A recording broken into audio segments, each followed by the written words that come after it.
Chaque année, le peuple Ngara s'est réuni pour célébrer sa culture à travers le festival Ngoryanka.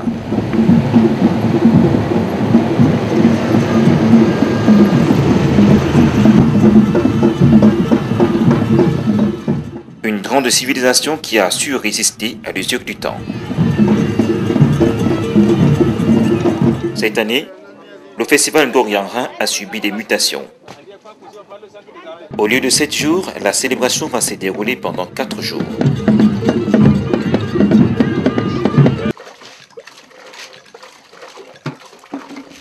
Nous sommes le premier jour des festivités. Le village s'est réveillé un peu plus tôt que d'habitude. Les tout-petits rêvent déjà d'être au cœur de l'action.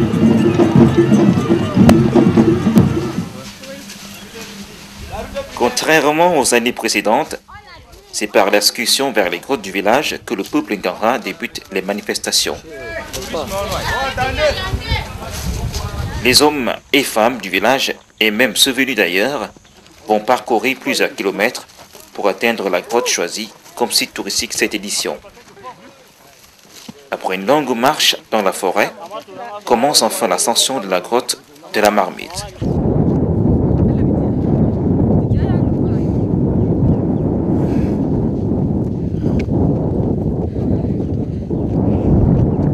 Cette grotte doit son nom à la légende du chasseur et la gazelle.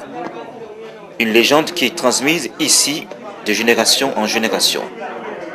C'est l'histoire d'un chasseur qui voyait chaque fois sa proie disparaître avant qu'il n'ait réussi à l'appréhender.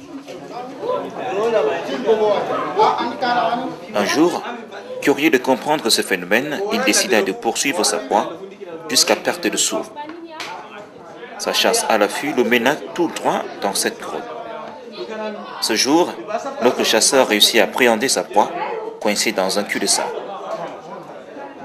Depuis lors, la grotte est appelée la grotte de la Marmite. Dans cette grotte, les populations viennent désormais déposer des objets d'art et des objets sacrés. La grotte a déjà reçu la visite de grandes personnalités, à l'instar de l'ancien ambassadeur des États-Unis au Cameroun, Nis Makat, il y a 2 ans. À travers les époques, l'endroit a su garder son mystère. Nous sommes à présent à l'intérieur de la grotte. Tout est sombre. La visite guidée s'effectue avec des torches. Non, je les vois. En sortant là, tu vois, non? En sortant de l'autre côté, tu prenais la tête. Bon, on va sortir. Oui. Non, dis donc, tu sors où, jeune homme? Ici. Celui qui va. Celui qui a la torche là. Voilà ici. Nous sommes des chasseurs. On a l'habitude de poursuivre des petits animaux ici, de chasser des petits animaux ici. Et à chaque fois qu'on arrivait à cet endroit, on voyait à l'entrée une calebasse en bois, une calebasse fabriquée en bois. Et comme nous ne sommes pas venus pour savoir s'il y a quelque chose à cet endroit, on regardait et on s'en allait. On se disait tout simplement que ça devait être une grotte où les ancêtres Mbouma résidaient et ils ont pu déposer cette calebasse. Après donc, cette grotte où est posée la calebasse en bois, nous avons continué et nous sommes allés à un autre endroit. On a trouvé une autre grotte avec une chaise, un banc posé à l'entrée. Nous avons regardé, nous nous sommes dit que bon, c'est encore peut-être une autre résidence des anciens Mboum. On a poursuivi notre chemin. À un endroit, on a trouvé une autre grotte où était posée une trompette et quelques objets d'art. Alors, Des roches de cette grotte coule une eau qu'on dit ici avoir des vertus thérapeutiques. Très fraîche, cette eau est très recherchée. La visite de la grotte a été épuisante. Ici, on se désaltère, dans la rivière au pied de la grotte. Le retour est moins pénible que l'aller. Le temps s'est vite écoulé, et c'est tard dans la soirée que les visiteurs rentrent au village. Ce cheval annonce l'arrivée des objets sacrés sortis de la grotte de la Marmite. Cette année encore, on y a recueilli de nombreux objets sacrés. Le guide dirige ici les objets dans cette jaulero, une case en paille. Les femmes transportent les objets dans des calebasses. Ces objets sont présentés ici au Belaka, le roi.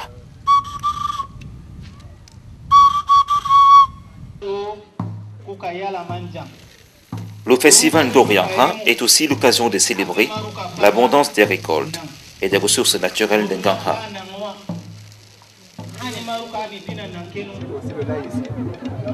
Ici, on a affaire à la farine non écrasée. Le Belaka ou le roi est satisfait de la récolte. Et comme le veut la tradition, le roi partage ses récoltes avec ses hôtes. Notre bénédiction au pays.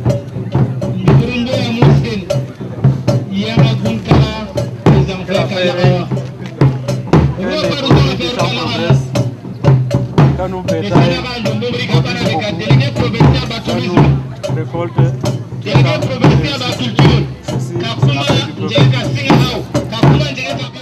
Il en fait de même avec ses subordonnés. Et c'est par jet de maïs qu'il procède. Le maïs jeté doit être attrapé par la foule. Cette action est symbole de bénédiction. Plus on en attrape, plus on reçoit la bénédiction du roi.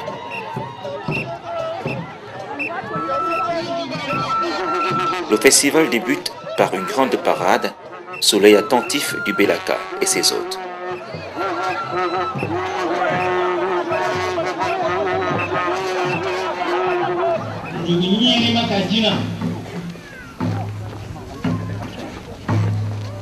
Qui savent conquérir et comment conquérir. Aïe, nos ancêtres nous ont laissé quelque chose.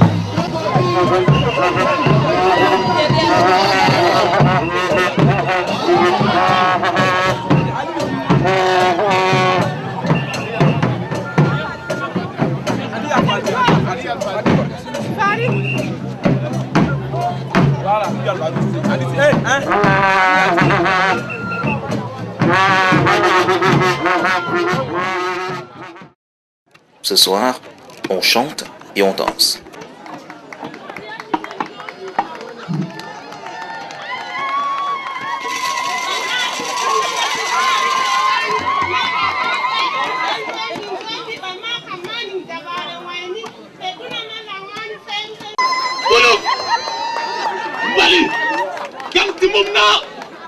On assiste ici à une représentation théâtrale.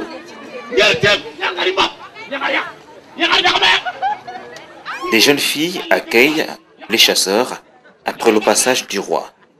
Tout un symbole. C'est-à-dire, la récolte a été bonne et on remercie la terre. Les femmes célèbrent à travers ce geste la force et la bravoure de leurs hommes.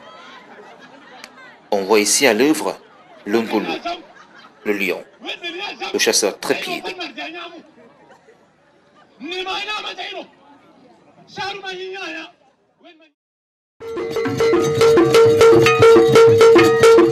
Nous sommes à présent au deuxième jour du festival Korianha.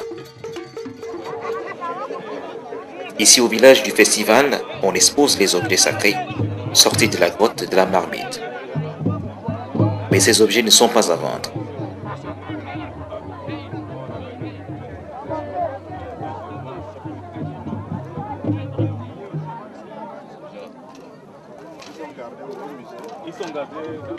À côté de ces objets, les villageois exposent aussi leur savoir-faire. Des colliers, des nattes, des sacs et d'autres objets fabriqués avec du raffia sont vendus aux visiteurs.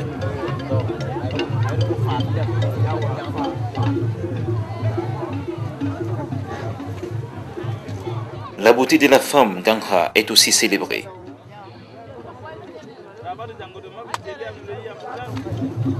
C'est ici que la femme du chef garde ses habits et d'autres objets.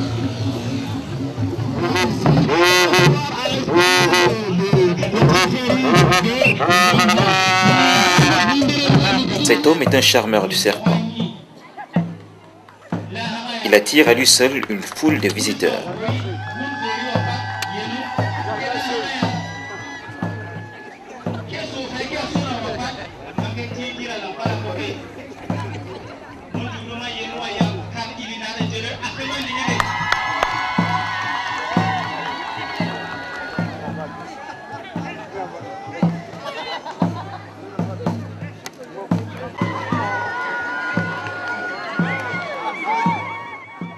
Ces serpents sont inoffensifs.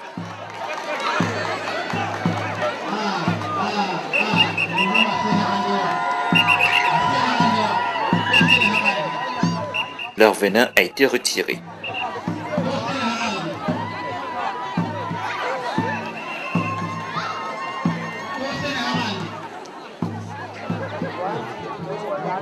La joie est à son comble.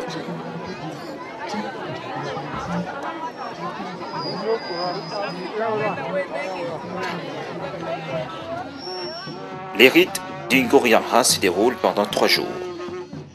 3 jours de festivités. Le dernier jour est généralement réservé à l'abattage du mil et au tir à l'arc. Ici, il est question de présenter au public les richesses et le patrimoine culturel du peuple Ngangha. Peuple de chasseurs et d'agriculteurs, Ngangha, à travers le festival Ngoriamha, présente ici l'une des parties des richesses de la Damawa. L'artisanat occupe une grande place dans la vie du peuple Ngangha.